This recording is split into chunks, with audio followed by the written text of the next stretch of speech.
वलीद अपनी माँ से साफ साफ कह देता है कि अब हमें मिनाहिल का ध्यान रखना होगा। हम उसे इस तरह बेआसरा इन लोगों पे नहीं छोड़ सकते।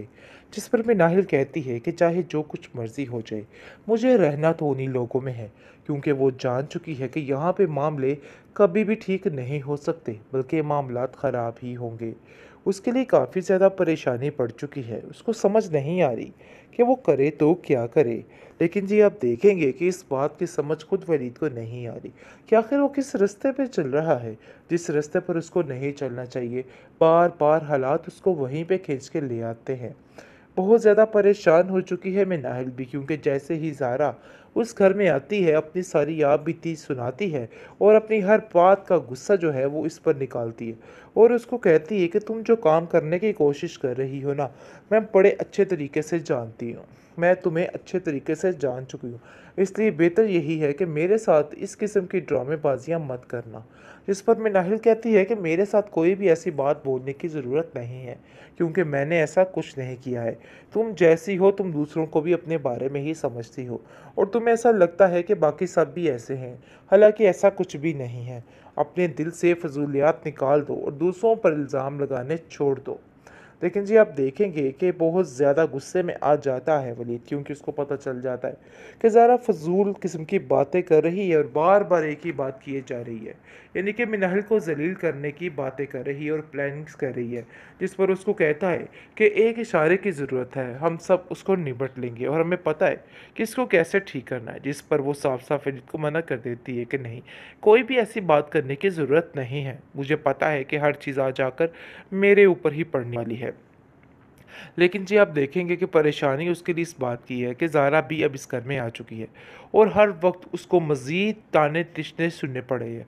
बहुत परेशान हो चुकी है। लेकिन माजदा समझाने की कोशिश कर रही है और कहती है कि देखो ज़ारा, ये मामला वो नहीं रहा जो तुम पहले की तरह समझ रही थी। यानी कि ये पहले वाली मिनाहिल नहीं है जिसको कुछ भी बोल दो तो वो खामोशी से तुम्हारी हर बात को बर्दाश्त कर जाए। अब ये बिल्कुल बदल चुकी है, इसको पर लग चुके हैं और ये बात तुम्हें अब समझनी होगी, क्योंकि अब इससे कोई भी बात करना बिल्कुल बेफजूल है। उससे 10 हाथ आगे ये तुम्हें जवाब देगी और तरह तरह की बातें करेगी। जिसको सुनकर वो कहती है कि इसको शायद जिसने दी है ना, इस बात को भी बड़े अच्छे तरीके से मैं समझ चुकी हूँ। तो बेहतर यही है कि उन लोगों पर अब कोई भी किसी किस्म का एतबार न किया जाए। ये लोग किसी किस्म के एतबार के काबिल नहीं है। ये किसी भी वक्त लड़की आपको जवाब देकर यहाँ से निकल जाएगी। तो बेहतर यही है कि इसकी लगामें ज़रा खींच के रखें। लेकिन जी आप देखेंगे कि मिनाहिल कहती है कि तुम्हें अपने बारे में सोचने का चाहिए वक्त। दूसरों की ज़िंदगियों में इस तरह से तुम जहर घोल रही हो, ये बिल्कुल भी अच्छी बात नहीं है। जिसको सुनकर साफ साफ वो कह देती है कि ये बात नहीं है। बात तो ये तय है कि अब आप लोगों को ये बात समझनी होगी। मुझे तो खुद कुछ समझ नहीं आ रही कि आखिर मैं क्या करूं। मिनाहिल की परेशानी में दिन ब दिन मज़ीद इजाफा होता जा रहा है, क्योंकि ये लोग उसको इस कदर तंग कर रहे हैं कि बार बार टाने टिशने और फजूलियात करके उसका दिमाग खाया जा रहा है और उसको खुद कुछ समझ नहीं आ रही कि आखिर इन लोगों का हल क्या होगा, क्योंकि अब वो काफ़ी परेशान हो चुकी है और थक हार चुकी है। लेकिन जी आप देखेंगे कि हिम्मत नहीं छोड़ती है, क्योंकि वो जानती है कि उसको हिम्मत नहीं छोड़नी है और इन लोगों का डटकर मुकाबला करना है, क्योंकि इन लोगों का मुकाबला ना किया गया तो ये लोग सर पे चढ़ के सवार हो जाएंगे। जिसकी वजह से उसको सोच समझ कर हर कदम यानी कि फूक फूक कर रखना होगा, क्योंकि ज़ारा हाथ धो के पीछे पड़ चुकी है उसके और कहती है कि मुझे तो समझ नहीं आ रही कि आखिर इन लोगों को मिनाहिल में नज़र क्या आता है, जो हर वक्त उसकी कोई ना कोई बात लेकर कोई ना कोई खूबी लेके आगे बात बनाकर पेश कर देते हैं। वलीद अपनी माँ से साफ साफ कह देता है कि अब हमें मिनाहिल का ध्यान रखना होगा। हम उसे इस तरह बेआसरा इन लोगों पे नहीं छोड़ सकते। जिस पर मिनाहिल कहती है कि चाहे जो कुछ मर्जी हो जाए, मुझे रहना तो उन्हीं लोगों में है, क्योंकि वो जान चुकी है कि यहाँ पे मामले कभी भी ठीक नहीं हो सकते, बल्कि मामलात ख़राब ही होंगे।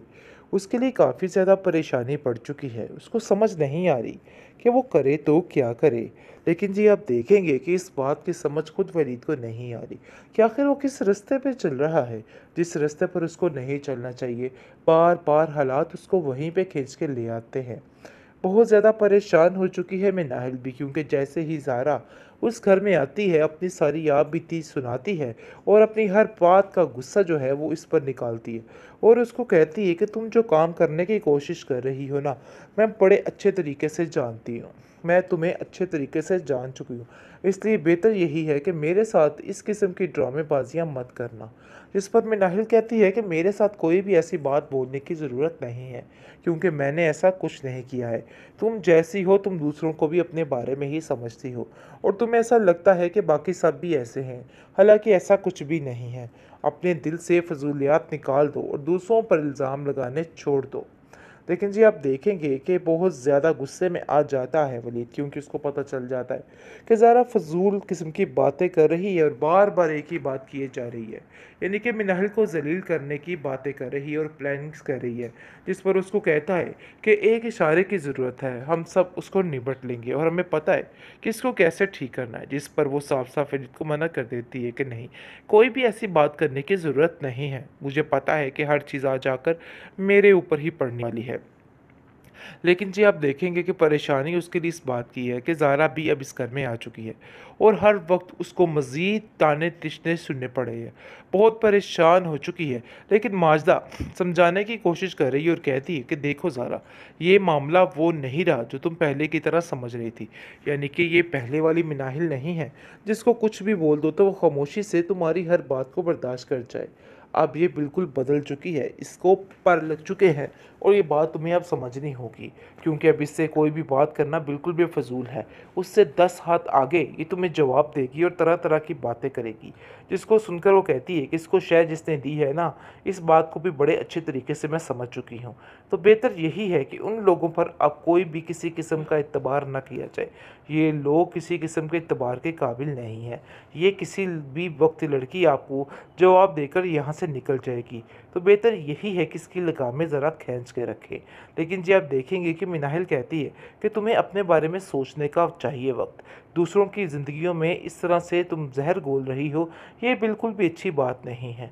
जिसको सुनकर साफ साफ वो कह देती है कि ये बात नहीं है। बात तो ये तय है कि अब आप लोगों को ये बात समझनी होगी। मुझे तो खुद कुछ समझ नहीं आ रही कि आखिर मैं क्या करूं। मिनाहिल की परेशानी में दिन ब दिन मज़ीद इजाफा होता जा रहा है, क्योंकि ये लोग उसको इस कदर तंग कर रहे हैं कि बार बार टाने टिशने और फजूलियात करके उसका दिमाग खाया जा रहा है, और उसको खुद कुछ समझ नहीं आ रही कि आखिर इन लोगों का हल क्या होगा, क्योंकि अब वो काफ़ी परेशान हो चुकी है और थक हार चुकी है। लेकिन जी आप देखेंगे कि हिम्मत नहीं छोड़ती है, क्योंकि वो जानती है कि उसको हिम्मत नहीं छोड़नी है और इन लोगों का डटकर मुकाबला करना है, क्योंकि इन लोगों का मुकाबला ना किया गया तो ये लोग सर पे चढ़ के सवार हो जाएंगे, जिसकी वजह से उसको सोच समझ कर हर कदम यानी कि फूक फूक कर रखना होगा, क्योंकि ज़ारा हाथ धो के पीछे पड़ चुकी है उसके, और कहती है कि मुझे तो समझ नहीं आ रही कि आखिर इन लोगों को मिनाहिल में नज़र क्या आता है, जो हर वक्त उसकी कोई ना कोई बात लेकर कोई ना कोई खूबी लेके आगे बात बनाकर पेश कर देते हैं।